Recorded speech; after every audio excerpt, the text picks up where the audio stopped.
हमारे समाज के अंदर आदमी अपना धर्म तो बदल सकता है लेकिन अपनी जात नहीं बदल सकता। अगर प्रथा परस्ती के खिलाफ लड़ना है तो जाति उत्पीड़न को के खिलाफ भी लड़ना होगा। उस सवाल को भी उठाना होगा कि आज जो हिंदुस्तान में हो रहा है वो खास तौर से इस मुल्क के पिछड़ों और दलितों, चाहे वो हिंदू हो चाहे मुसलमान हो, उन्होंने ये जो दलील को मान लिया कि अभी मत लड़ो, अभी तो उनसे लड़ने का मौका है, पहले उनसे लड़ ले, उसके बाद अपने अधिकारों के लिए लड़ना, इसके शिकार बन गए और जो हो रहा है वो आपके सामने है। मतलब वो सफाई कर्मचारी मुसलमान था, इसलिए उसके लड़के को उसकी जगह नौकरी का कोई अधिकार नहीं है, उसको नौकरी नहीं मिलनी चाहिए। हमारे देश में जो वर्चस्व की भावना है वो इतनी जबरदस्त है कि आप ये स्वीकार कर ही नहीं सकते हैं कि जिस पूरे क्षेत्र पर आप अपने वर्चस्व की वजह से अपना कब्जा जमाए हुए हैं उसका रत्ती भर हिस्सा भी किसी दूसरे को मिल जाए। ये अभी मैंने देखा और इसके पहले भी अमर भाई हम लोगों को भेजा भी था, उन्होंने मोदी जी को एक खत लिखा था जब उन्होंने पासवानता की बात की और जो कुछ लोग कह रहे हैं कि इसकी वजह से दिलचस्पी दिखा रहे हैं, हमदर्दी दिखा रहे हैं, इसकी वजह से पासवानता समाज के कुछ लोग शायद भाजपा की तरफ जा सकते हैं। तो देखिए मैं नहीं मानती हूँ कि जाने वाले हैं। ये जो 8% लोगों ने कहा मुसलमानों ने कि हमने भाजपा को वोट दिया, उनमें से 99% लोग झूठ बोल रहे थे, ये मेरा मानना है। लेकिन फिर भी समझदारी से काम लेने की जरूरत है, क्योंकि बिल्किस बानो का नाम आपने बहुत सुना है, लेकिन बिल्किस बानो की जात क्या है शायद आपको पता नहीं है। उनकी जात घाची है, जो मुसलमानों में तेली है उनको गुजरात में घाची कहा जाता है। तो जो नरेंद्र मोदी की जात है वही बिल्किस बानो की जात है। वो मोदी है, वो घाची है, लेकिन है दोनों तेली। तो इतनी हमदर्दी है उनके दिल में पासवानदा मुसलमानों के लिए, आप इसी से अंदाजा लगा सकते हैं। दूसरी बात जो मैं कहना चाहूंगी कि हम लोग ऐसे माहौल में पले और पढ़े जिसमें हम लोगों को समझ में ही नहीं आता था कि जात पश्चात पीड़न अभी भी देश में जिंदा है, इसका बोलबाला है, क्योंकि हमारे घर में नहीं था, हमारे परिवार में नहीं था। ज्यादातर जिनके बीच में हमारा उठना बैठना था उनमें भी नहीं था, तो हमने सोचा था ये खत्म हो गई हुई बात। तो कॉलेज यूनिवर्सिटी सब में हमको बहुत कम इसके बारे में पता चला, लेकिन जो देश की संसद है वो मेरी असल विश्वविद्यालय बनी, जहाँ पर हिंदुस्तान के सामाजिक बराबर के बारे में बहुत कुछ सीखने को मिला। और पहला झटका तो मुझे तब लगा जब मैं एमपी बनी थी कानपुर से, तो हमारे एक अस्पताल में एक सफाई कर्मचारी की मौत हो गई और फिर ये हुआ कि उसके लड़के को उसकी जगह मिलेगी। लेकिन फिर इस पर प्रशासन ने एतराज किया और कहा कि वो तो वाल्मीकि समाज का नहीं था, वो तो हरासपुर था। मतलब वो सफाई कर्मचारी मुसलमान था, इसलिए उसके लड़के को उसकी जगह नौकरी का कोई अधिकार नहीं है, उसको नौकरी नहीं मिलनी चाहिए। ये बड़ा पेचीदा मामला था, हमने तो कभी सुना भी नहीं था, समझा भी नहीं था कि ऐसा कोई होता है।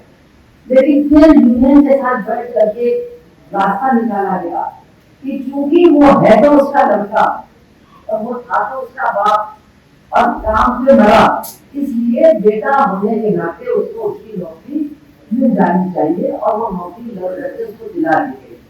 लेकिन तब ये समझ आया कि हाँ ये जो जात की बीमारी है ये तो झूठ की बीमारी की तरह है, ये जाती नहीं है जल्दी, ये बहुत जल्दी फैलती है।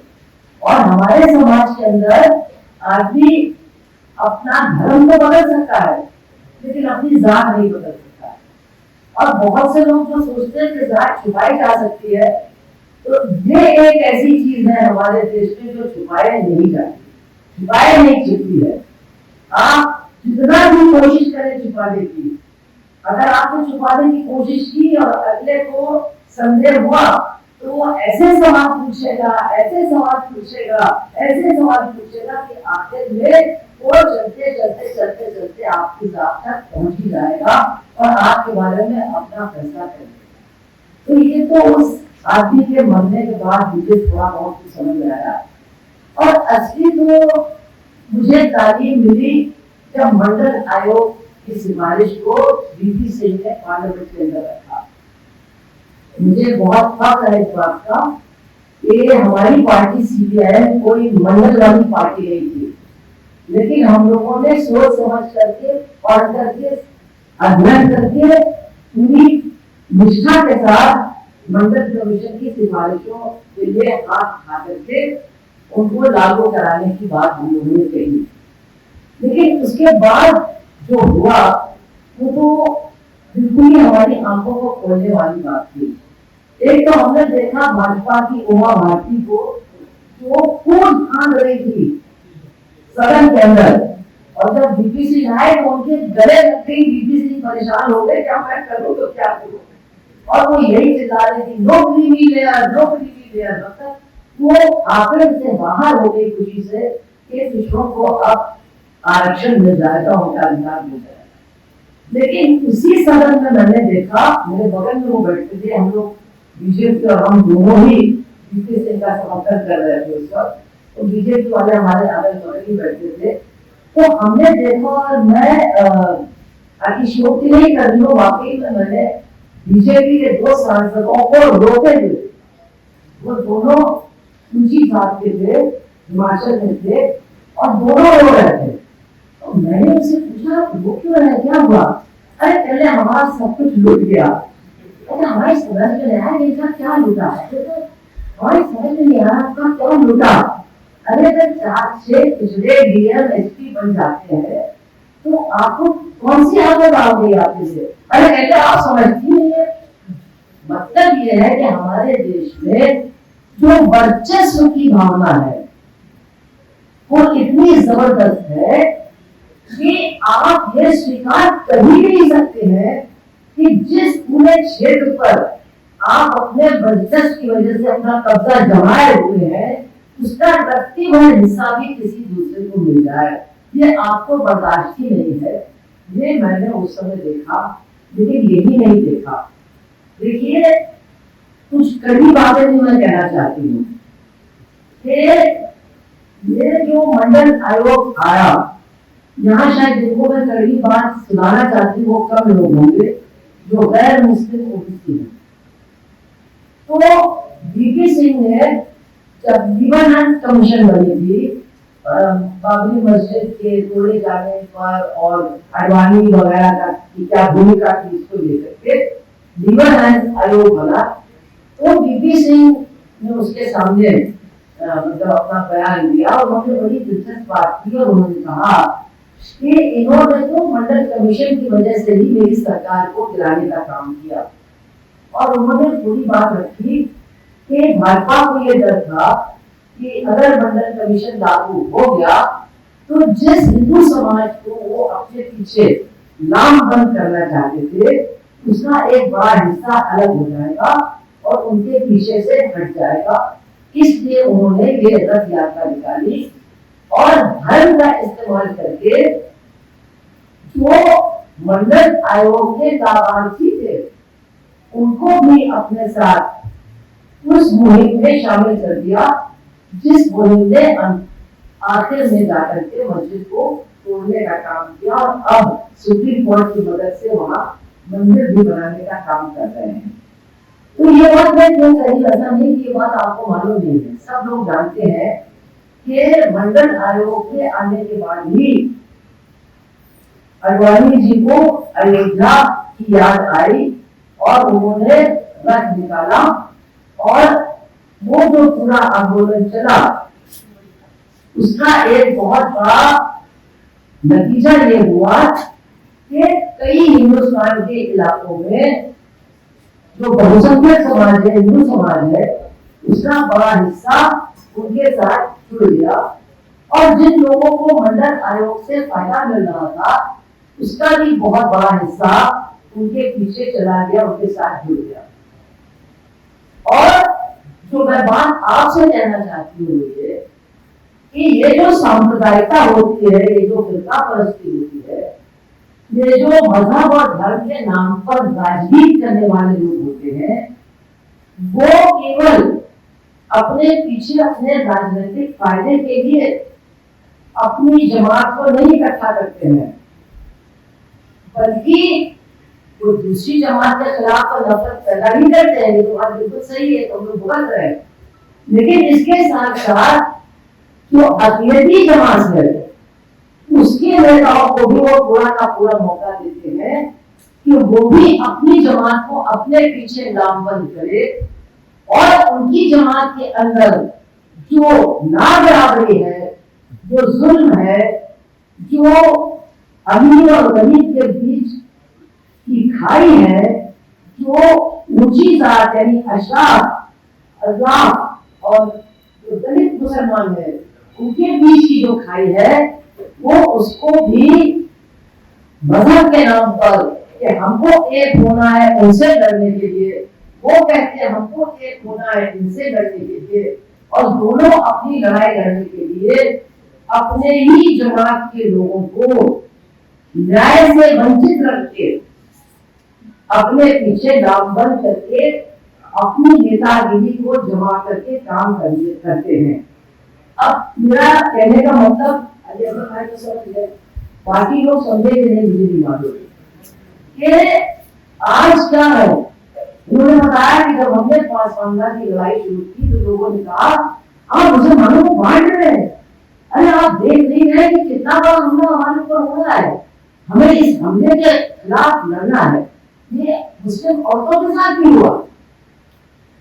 मैं आपको बताऊं, जब शाह बानो वाला मसला उठा हमारे देश में, तो मैं कानपुर में थी, कानपुर में मतलब सार्वजनिक रूप से एक कार्यकर्ता थी, और मैंने खुलकर के ये कहा कि भाई अगर सुप्रीम कोर्ट ने एक तलाकशुदा औरत के हक में फैसला किया है तो फिर वो फैसला मान्य होना चाहिए, उसके खिलाफ हम लोग क्यों लोगों को उठा रहे हैं, भड़का रहे हैं। तो बहुत कुछ हमको सुनना पड़ा। लेकिन मेरा कहने का मतलब ये है कि उस वक्त हमने हजारों मुसलमान औरतों की मीटिंग की होगी और उनमें निश्चित रूप से बाहर वो क्या कह पाती थी क्या नहीं कह पाती थी आपको भी समझते हैं, लेकिन उनको एक दिल में एक खुशी थी कि हमको इंसाफ देने का काम किया गया है। हालांकि बाद में आप सब जानते हैं एक कम्युनिटी का प्रभाव होता है, जो लोग कहते हैं कि हम ही इस कौम के रहनुमा हैं, उनका एक दबाव होता है और फिर औरतों की जुबान बंद कर दी जाती है। लेकिन भाइयों बहनों, सिर्फ औरतों की जुबान नहीं बंद कर दी जाती है, जो उस जमात में कमजोर लोग हैं, जो उस जमात के गरीब लोग हैं, उनकी भी जुबान बंद कर दी जाती है। उनको भी यही समझाया जाता है कि अभी बोलना कौम के खिलाफ है, जो बोलेगा वो कौम का गद्दार है, इसलिए अभी चुप रहो, जब सब ठीक हो जाएगा तब बोलना, तब हम तुम्हारे अधिकारों के लिए लड़ेंगे। तो भैया न नौमन तेज हुई है और न कबहू राधा नहीं है, इस बात को आप गांठ मान लीजिए। लड़ना है तो हर वक्त लड़ना पड़ेगा। इंतजार करने का मतलब है कि आज जो हिंदुस्तान में हो रहा है वो खास तौर से इस मुल्क के पिछड़ों और दलितों, चाहे वो हिंदू हो चाहे मुसलमान हो, उन्होंने ये जो दलील को मान लिया कि अभी मत लड़ो, अभी तो उनसे लड़ने का मौका है, पहले उनसे लड़ ले, उसके बाद अपने अधिकारों के लिए लड़ना। इसके शिकार बन गए और जो हो रहा है वो आपके सामने है।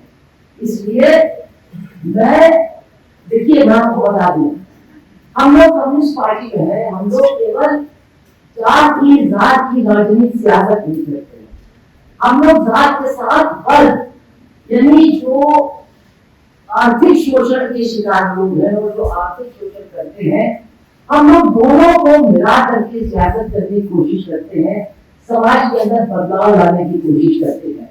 लेकिन हम लोगों ने भी जाहिर तौर पर समझा है कि जिसको हम शोषित कहते हैं, जिसको हम सर्वहारा कहते हैं, उसका बहुत बड़ा हिस्सा कौन है? उसका बहुत बड़ा हिस्सा दलित, पिछड़ा और अति पिछड़ा है। पूरा हिस्सा नहीं, लेकिन बहुत बड़ा हिस्सा। इसलिए अगर इस मुल्क में तब्दीली की लड़ाई लड़नी है, अगर इस मुल्क में न्याय और इंसाफ की लड़ाई लड़नी है, तो इस मुल्क के सामाजिक बनावट को भी समझना होगा। इस मुल्क में ये जो समाज के अंदर बंटवारा है और इस बंटवारे के चलते जो अमानवीय व्यवहार लोगों के साथ आज जो हो रहा है, इसको समझना होगा। और इसीलिए मुझे बहुत खुशी है, देखिए बहुत सारी पार्टियां जाति की राजनीति करती है, लेकिन वो सामाजिक न्याय की पक्षधर नहीं है, वो वोटों के लिए करती है। इसीलिए आप पता लगाइए कि किस पार्टी ने रंगनाथ कमीशन के सिफारिशों को लागू करने की मांग की है, उन सिफारिशों की तारीफ की है। ये अलग बात है, किसी पॉलिटिकल पार्टी के किसी नेता ने की, किसी सामाजिक न्याय को तथाकथित रूप से आगे बढ़ाने के दल के कुछ लोगों ने किया होगा। लेकिन मुझे नहीं लगता है कि आम राजनीतिक दलों ने, मतलब जिस दल ने इस कमीशन को बनाया, उसने भी सिफारिशों को लागू करने का काम नहीं किया। और आज जो पासवान का नाम ले रही है सरकार, उसने भी उनको लागू करने से इनकार कर दिया है। लेकिन मुझे जब इस बात का है, हमारी छोटी पार्टी हो सकती है, लेकिन हमने रंगनाथ कमीशन की सिफारिशों को सीपीआईएम ने लागू करने की तारीफ की है, उसका स्वागत किया है। और अभिनंदन भाई जानते हैं, बंगाल की हमारी वामपंथी सरकार की बहुत आलोचनाएं हुई, कुछ सही कुछ गलत, लेकिन उस सरकार ने शायद सबसे अच्छा, मतलब नियमावली कहिए या सबसे बढ़िया वो रूपरेखा बना करके पारित की, ताकि जो ओबीसी जवान है मुसलमानों में, उनको भी तालीम और नौकरी में जगह मिले। केरला में पहले से था, उसका कभी वहां कोई विरोध भी नहीं हुआ। बहुत कुछ करने को बाकी है, लेकिन मेरा ये कहने का मतलब है कि इस लड़ाई को लड़ने के लिए सबसे पहले आपका एक सपना है, वो सपना मैं समझती हूँ। आपने उसको कहा भी कि माइनॉरिटी होने में कोई हर्ज नहीं, कोई सवाल नहीं है।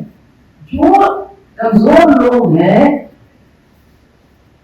उनको हमेशा ऐसा लगता है कि हम अपने हक की लड़ाई कैसे लड़ें, हमारा साथ देने वाला कोई है ही नहीं। अभी हमने देखा, एक हमारा भतीजा है, उसका नाम है खालिद अली अंसारी, आप उसके काम को जरूर पढ़िएगा। उसने इस आंदोलन के लिए बहुत कुछ सोचा है, बहुत कुछ लिखा है। तो उसने एक कहा कि जब बाबरी मस्जिद टूटी तो हजारों सेक्युलर लोगों ने, सेक्युलर पार्टीज ने, तमाम बुद्धिजीवियों ने उसके बारे में लिखा, और वो ठीक था, लिखना, उसका विरोध करना सही था। लेकिन फिर उसके आगे उन्होंने बताया, और मुझे भी इसका मालूम नहीं था, इल्म नहीं था, कि 6 दिसंबर 2007 यानी उसी तारीख पर बिहार के एक गांव में, हाँ, बिहार का एक गांव है पूरब चंपारण में, रामपुर बैरिया, और इस गांव में जो शेख सैयद थे, उन्होंने मस्जिद में जो मतलब भाई उनका पासवानदा जात के लोग थे, उनको थोड़ा सा धक्का कर दिया कि तुम लोग पीछे के सफर में खड़े हो, आगे होने की हिम्मत, आगे आने की हिम्मत न करो। इस पर उनको एहसास हुआ और उन्होंने एक झोपड़ी में अपनी एक मस्जिद बना ली और उसमें वो नमाज अदा करने लगे। ये बात थी कि वो अलग से अपनी एक झोपड़ी में नमाज पढ़े, ये भी जो ऊंची जात के लोग थे उनके लिए नागवार गुजरी। और 6 दिसंबर 2007 में उन्होंने जा करके 10-15 मुसलमानों की झोपड़ियों में आग लगा दी और उस मस्जिद में भी आग लगा दी। तो झोपड़ी वाली मस्जिद थी, उसमें भी आग लगा दी।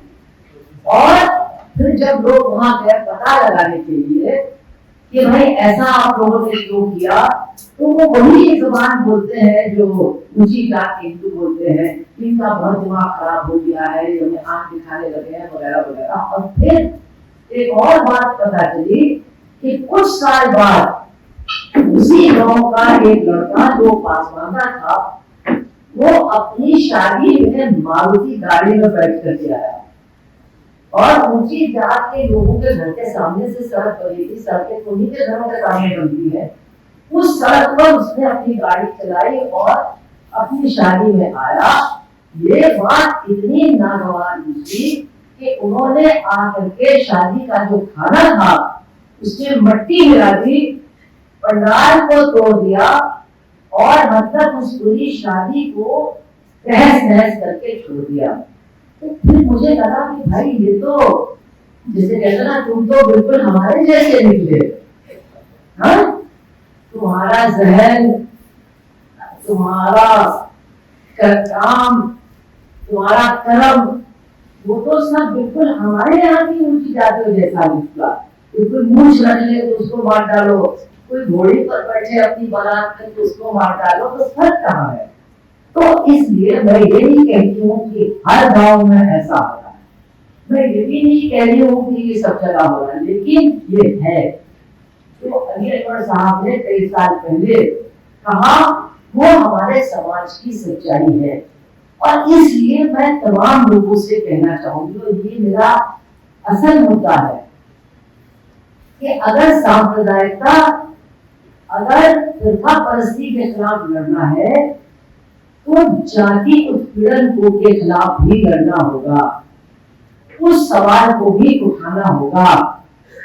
ना हर समुदाय में उन सवालों को उठाए जो सांप्रदायिकता फैलाने वाले लोग हैं, उनके खिलाफ आप लोगों को जुटा नहीं पाएंगे।